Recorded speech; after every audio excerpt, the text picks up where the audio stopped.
Now we need to look at the church's role within the indigenous situation and what transpired from 1492 onward.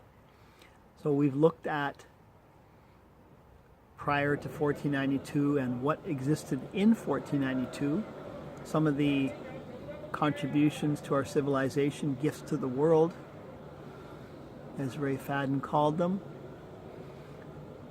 But we need to examine too how the church tied in with this, not just the explorers and the people that were there to look for gold and exploit. Religions are all guilty of making Indians ashamed of their own people. And this, when you've made a little child ashamed of their own grandparents, you've done the worst possible disservice for that little child. And they are probably lost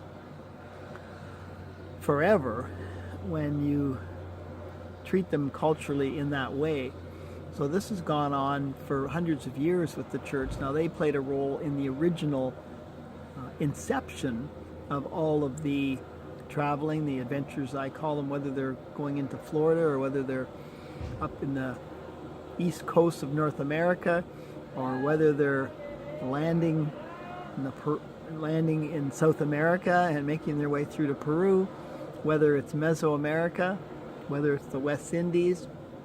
It was all a similar situation. The church was very involved. They helped to organize all of the genocide that went on, really. And that word now was forbidden only a generation ago, but now it's in schools now. It's become a mainstream word.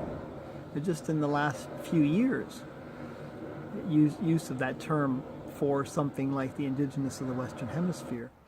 Now the missions were usually the first colonization component that went into a place. So they would meet with the indigenous, they would attempt to conquer them in different fashions, but usually a mission of some sort, something to do with the church, would be a starting point on the process of taking over the area and eventually attempting to subjugate the indigenous populations, which they wiped many of them out through disease and through killing them, and basically wiped out their own workforce, which was one of the reasons, the main reason why African slavery became the way it was.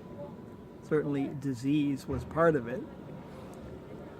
They were immune to malaria, but also they were wiping out their own workforce along the way. And the church had a lot to play in that. Now we're going to look at some of the roots that many people aren't aware of, the roots of today's laws that go back to some of the church rules from the 1400s.